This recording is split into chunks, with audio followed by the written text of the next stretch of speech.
What's good, y'all? This video is going to be for anyone who is just questioning if God is real or just doesn't know kind of if God is real or if he's there or whatever is going on. I've always wanted to make a YouTube video. I was going to make this into a TikTok video, but I realized it's going to be kind of too long because there's a lot I want to unpack. So, yeah, but I want to say kind of like a testimony of mine. I made a video about 3 months ago in January, and I made this video at like the height of my stress. It was like the most stressful time of my life. I had 5 college applications due like that night. I had not started them.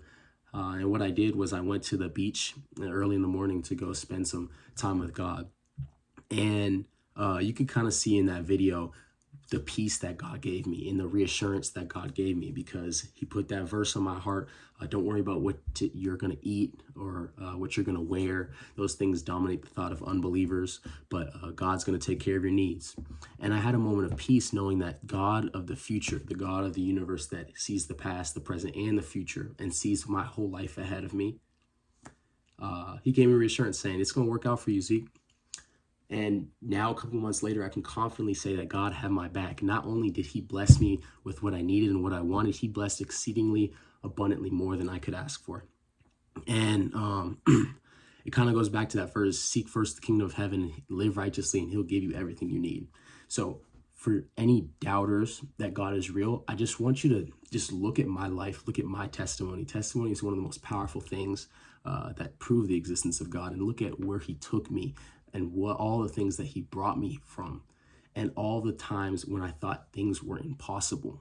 I remember being in church and the guy was praying for me, and I was like, I'm just so scared about not getting into college, or I'm so scared about my future, about what I'm gonna do. Things aren't looking good for me right now. And he told me, God's telling me, you do what's possible and he'll do the impossible. And he did it. Looking back a couple months later, he brought me through that storm. And now I'm discovering what college I'm going to go to, but he gave me options, and I'm so grateful for it. And it's kind of like looking back, I'm like, why did I ever doubt you? You already brought me through so much time and time again. I've only been alive for 18 years, and God has brought me through so many storms. I want to read you guys a story from Deuteronomy chapter 1, and it summarizes the story of the Israelites. So if you don't know already, I'm going to give you the short rundown. There's this guy named Moses, and there's the Israelites that are in slavery, and they're oppressed by Pharaoh. And God calls Moses for a bigger assignment on his life. And God says, Moses, I want you to free these people. And Moses is, at the time, is one of the most underqualified people. He had just murdered an Egyptian, and he's a murderer. He wasn't really good at public speaking. But long story short, God said, I want you to do it. So God calls people, not the best people, not the people that like on paper, the best public speaking, the tallest, the coolest. God calls you because he has an assignment on your life. So don't let the world tell you what you are. But that's besides the message. Moses mobilizes all the Israelites, and he takes them out of Egypt.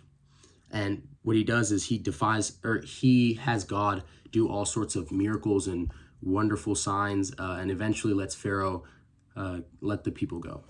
And as Pharaoh's chasing them, God performs a lot of miracles. He splits the Red Sea for the Israelites, and he rains down food and water and takes care of every one of their needs. He brings them from the desert, and eventually he helps them multiply. They're now, by this time, when you get to Deuteronomy, where I am right now, there are like hundreds of thousands of people. They have 12 tribes, I think. Yeah. And they're humongous, and God has blessed them so much. And he's setting aside the rules and all this stuff for them, and he's giving them Moses to give them guidance and everything.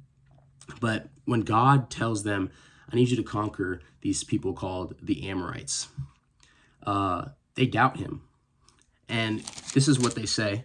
They say that the men who checked out the land made us lose hope. They say the people were stronger.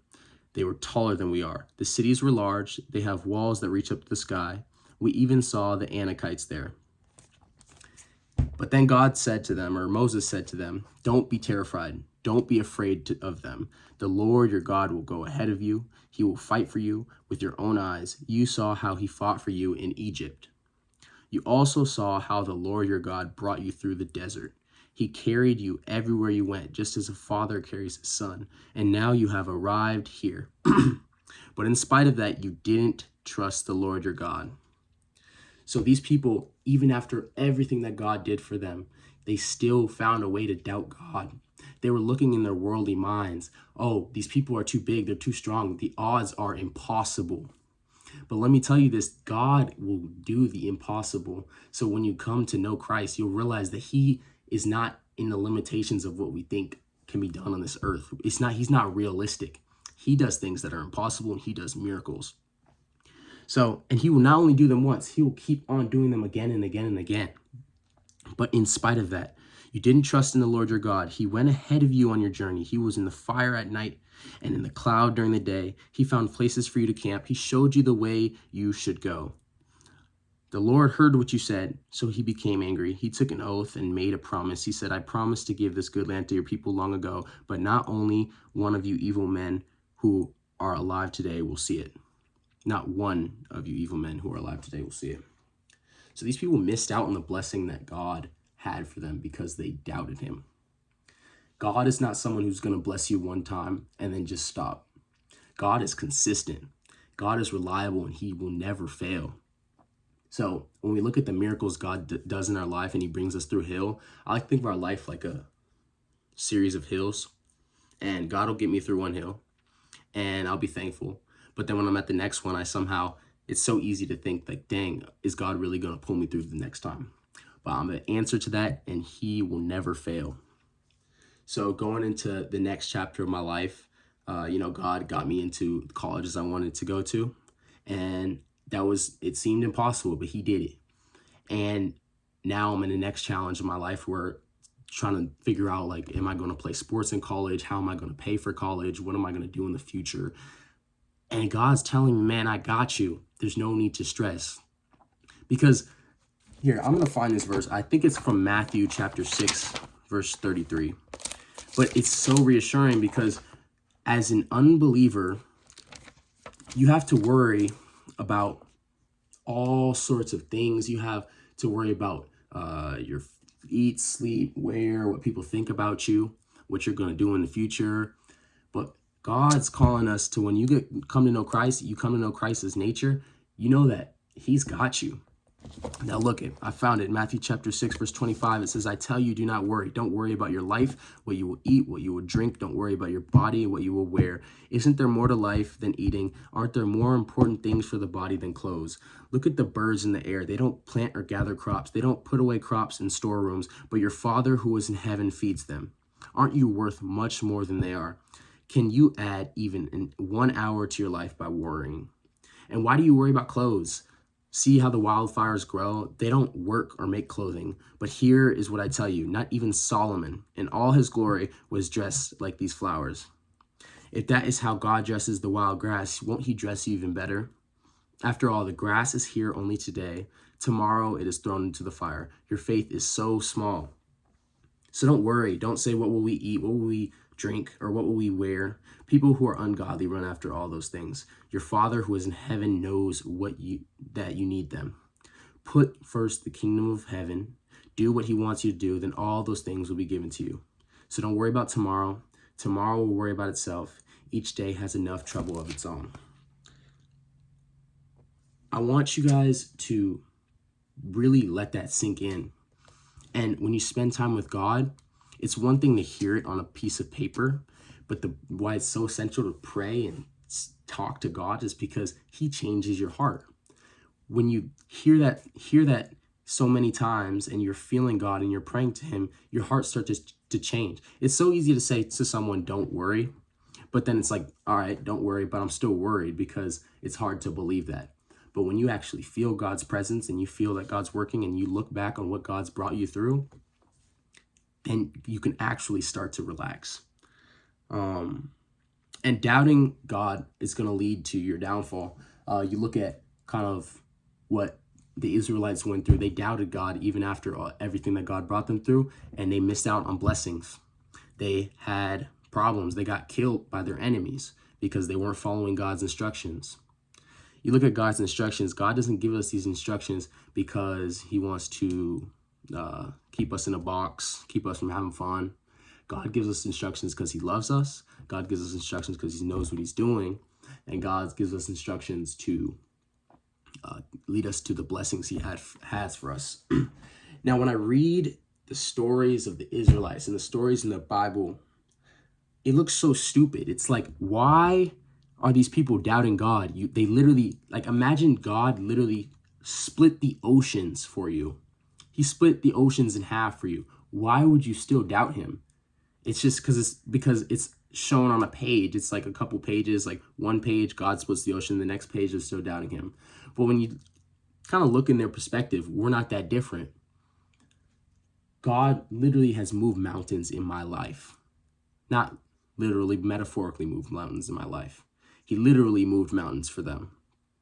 Now, I still found a way to doubt him because I somehow think that his blessings are going to run out or whatever is going on. But that doubt is not from God. That doubt is from the devil. God did not give us the spirit of fear or timidity, but he gave us the spirit of confidence and power. So I just to summarize the video, if you're going through a situation, God's going to get you through it. You don't have to doubt God, and don't doubt God. God says don't worry. So if you worry, you're literally disobeying God. And yeah, if you have doubts about God's existence, I want you to just pay attention to testimony. I don't make these videos for no reason. I make these videos because God is literally the way, the truth, the life. Like, it is a cheat code to life. I wish everybody understood it because it would make life so much easier. Like, you can actually not worry and have a fulfilling life because if God is at the head of your life, you don't have to go through so much pain. But if you have doubts, my testimony is just something that if you look at what God has done in my life, there's no way you can say he's not real. But yeah, this video is kind of long. If you made it to the end, you were a real one. Shout out. If you made it to the end, just comment peace sign in the comments. That's how I'm gonna know who's a real one. But yeah, thank you. I'm gonna make more of these.